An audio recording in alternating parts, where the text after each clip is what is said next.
പ്രിയപ്പെട്ടവരെ, 10ാം ക്ലാസ്സുകാരി ഒരു പെൺകുട്ടി പ്രസവിച്ചു എന്നുള്ള വാർത്ത കേരളത്തിൽ നമ്മളെല്ലാവരും കുറച്ച് ദിവസങ്ങൾക്ക് മുമ്പ് കേട്ടവരാണ് അല്ലേ?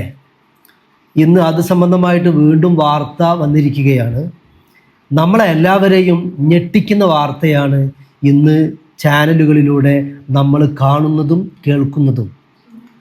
പരിശുദ്ധ ഖുർആനിൽ ഒരു വാക്കുണ്ട്, ഉലൈക കൽ അൻആം ബൽ ഹും അളൽ. അവർ മൃഗങ്ങളെ പോലെയാണ്. അല്ല, മൃഗങ്ങളെ പോലെയുമല്ല, അതിനേക്കാൾ അധപ്പതിച്ചവരാണ് ആ കൂട്ടർ എന്നും പറഞ്ഞുകൊണ്ട് പരിശുദ്ധ ഖുർആൻ ഒരു വിഭാഗത്തെ പരിചയപ്പെടുത്തുന്നുണ്ട്. ഇന്ന് ഇത്തരം ആളുകൾ, ഇത്തരം സംഭവങ്ങൾ ഇതെല്ലാം കാണുമ്പോഴും കേൾക്കുമ്പോഴും നമുക്ക് ഓർമ്മ വരുന്നത് ആ വാക്കാണ്.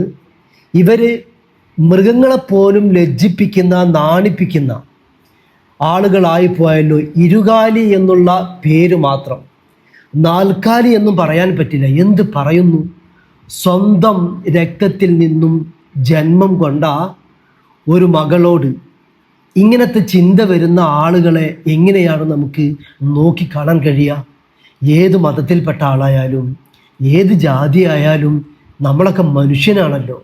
മനുഷ്യനിക്ക് വിവേകം, തിരിച്ചറിവ്, ബന്ധം, ബന്ധനങ്ങൾ, സ്നേഹം, സ്നേഹബന്ധങ്ങൾ, ഇങ്ങനെ പലതും ഉണ്ടല്ലോ.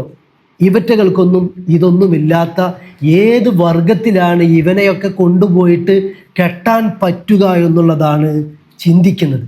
ഏതായാലും മഹാകഷ്ടമാണ്. നമുക്ക് മലയാളികൾക്ക് എന്നല്ല, മനുഷ്യർക്ക് തന്നെ അപമാനമാണ് ഇത്തരം ജന്മങ്ങൾ എന്നാണ് എനിക്ക് ഇത് സംബന്ധമായിട്ട് പറയാനുള്ളത്.